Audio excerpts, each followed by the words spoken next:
Serikali ya Jamhuri ya Muungano wa Tanzania imekana madai kwamba ukandamizaji wa kisiasa umeongezeka nchini humo wakati taifa hili linapoelekea kwenye uchaguzi mkuu uliopangwa kufanyika Oktoba 29 mwaka huu.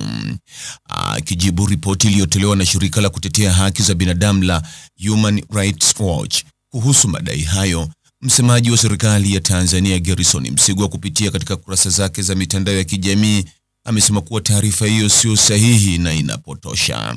Aidha, Msigwa amepuzilia mbali madai ya taarifa za kutekwa kwa raia nchini Tanzania.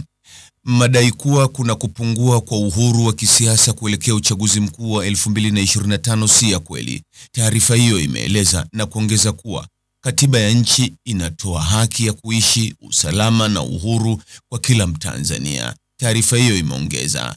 Msemaji huyo amelilaumu shirika hilo kwa kutoa taarifa za aina hiyo bila kuipatia serikali ya Tanzania fursa ya kujibu.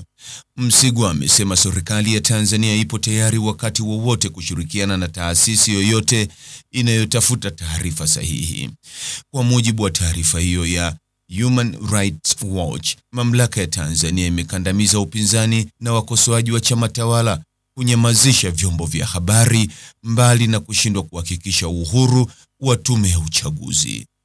Nomatha Msanga Masiko Mpaka, mtafiti wa Afrika katika Human Rights Watch, alisema mamlaka inahitajika kujizuia kukandamiza upinzani na vyombo vya habari na badala yake ushiriki katika mageuzi wenye maana ili kuhakikisha unakuwa huru, wa haki na wa kuaminika. Aidha, ripoti hiyo imetoa wito kwa serikali ya Tanzania kuchukua hatua za haraka kulinda uadilifu wa uchaguzi mkuu ambao Human Rights Watch imedai uko katika hatari kubwa.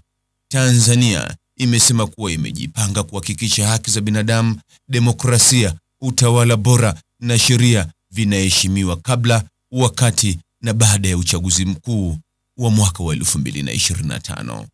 Mtazamaji, ni yapi maoni yako kuhusiana na taarifa hii?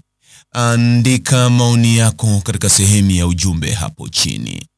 Like na subscribe pia ili uwe wa kwanza kupata habari wa chungu tele. Hii ni Focus News. Jina langu ni Deo Kaji Makomba.